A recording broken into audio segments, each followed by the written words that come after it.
When I began working on this hoof, it was obvious I was dealing with rocks, but I couldn't imagine just how many rocks were below the surface. Welcome back to Nate the Hoof Guy. Once one rock makes its way into the white line, it's easy for others to follow, and they continue to work their way underneath that sole until they have underrun it. That's what's happened here. I'm going to use my grinder here to give us a bigger access point to get all of these rocks out of there.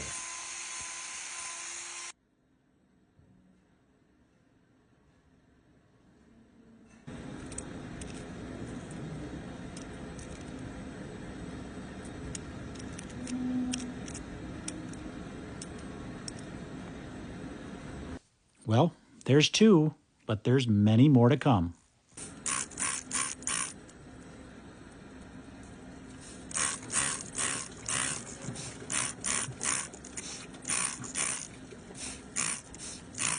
Every time I think I've got it flushed out, more rocks will reveal themselves.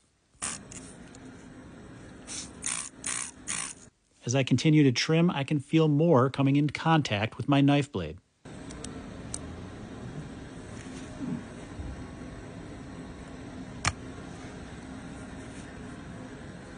And once again, it's another sizable rock.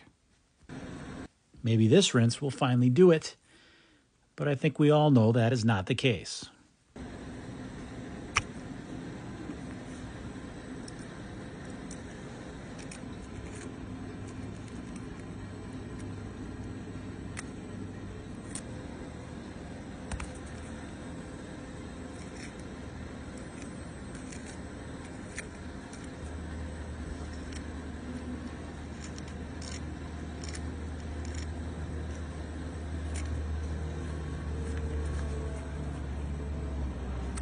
At this point, I was starting to feel like I was never going to get to the end of them.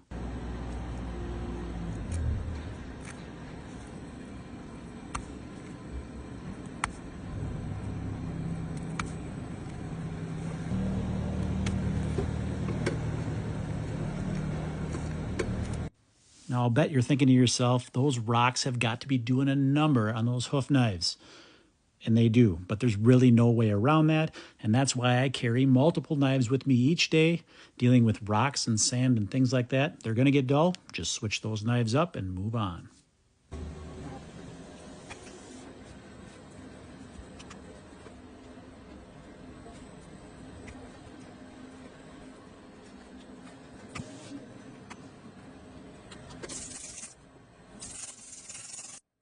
Now, even though this hoof was absolutely packed full of rocks, they really weren't the problem here. Likely what had happened is there was a white line issue back some time, and these rocks were able to find that defect and work their way all the way in there. Really, for the most part, this hoof is sound. There is a new layer of hoof horn there. There was just one small area of openness, so we did put a block on that other claw, and then we cleaned this area out really well and treated that one small little area with some salicylic acid and gave her a wrap, and that was going to be it. Just a little few touch-up trims here is all we have left to do, and this girl is going to feel a whole lot more comfortable.